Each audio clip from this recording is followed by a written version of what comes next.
সময়তে এমপি য'ত জিকিব পৰা নাই বুলি কৈ আছে চৰকাৰত থাকিলেও জিকিব নোৱাৰে চৰকাৰত থাকিলেও যে হাৰিব লগা হয় তেনেহ'লে এই কথাটো তেওঁলোকৰ ওপৰতো প্ৰযোজ্য হ'ব।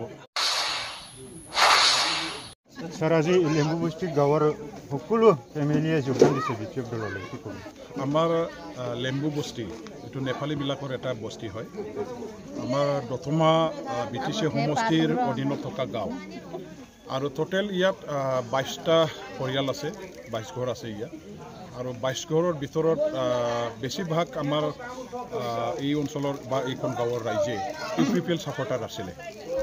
প্ৰথম অৱস্থাত তেখেতসকলে BPFৰে আছিল কিন্তু যোৱা আমাৰ পৰিৱৰ্তনৰ যিটো শ্লোগান UPPL দলৰ পৰা গালে এই পৰিৱৰ্তনৰ শ্লোগানত তেখেতসকলে নিজৰ গাঁওখনৰ উন্নতিৰ কাৰণে সুবিধাৰ কাৰণে আৰু তেখেতসকলে মনত যিখিনি পোৱাৰ আকাংক্ষা আছিলে সেইবিলাক পূৰণ হ'ব বুলি আশা ৰাখি আমাৰ UPPL দলৰ লগত তেখেতসকলে জড়িত হৈছে। UPPL দলত তেওঁলোকে থাকি কাম কৰিলে আৰু এতিয়া 4 বছৰ উকলি যোৱাৰ পাছত আমাৰ এই গাঁওখনৰ ৰাইজৰ যিখিনি মনৰ আকাংক্ষা উদ্দেশ্য আছিলে পূৰণ হোৱাত তেখেতসকলে স্পষ্টভাৱে বুজি উঠিছে বা বুজি পাইছে যে UPPL দলে আজি আমাৰ অঞ্চলৰ ৰাইজৰ কাৰণে একো কাম কৰা নাই, আমাক একো সুবিধা দিয়া নাই।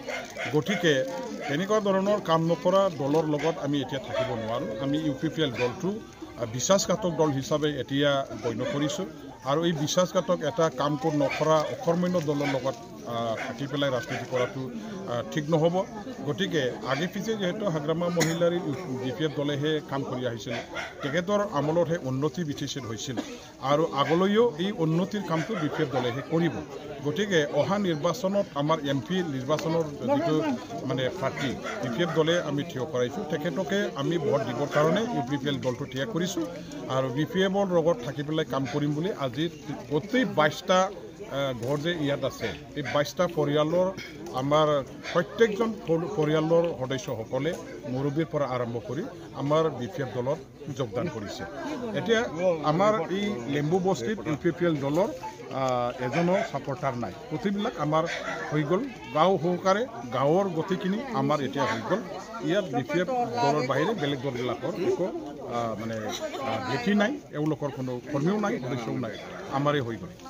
BPF দলে এতিয়া কিমান সক্ৰিয় হৈ উঠিছে?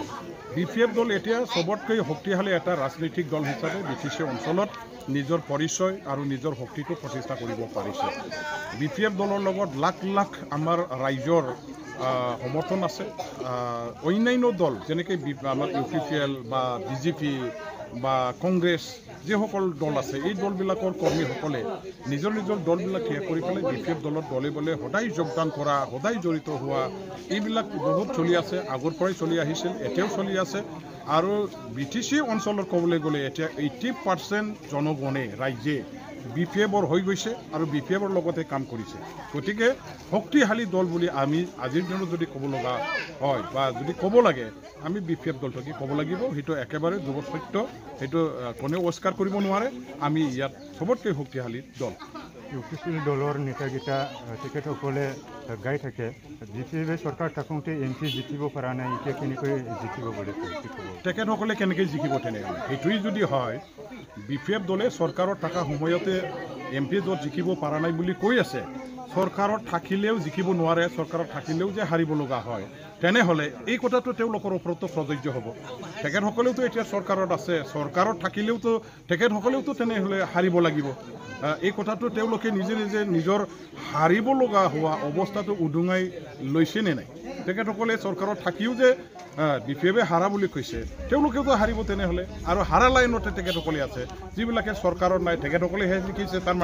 তাৰমানে আমিহে এতিয়া জিকিম, BPF দলেহে জিকিব, চৰকাৰত থকা দল হিচাপে তেওঁলোকে হাৰিব। এই কথাটো তেখেতসকলে আজি ফাকে ফকাৰে স্বীকাৰ কৰি লৈছে যে BPFে জিকিছে, চৰকাৰত থকা দলে UPPL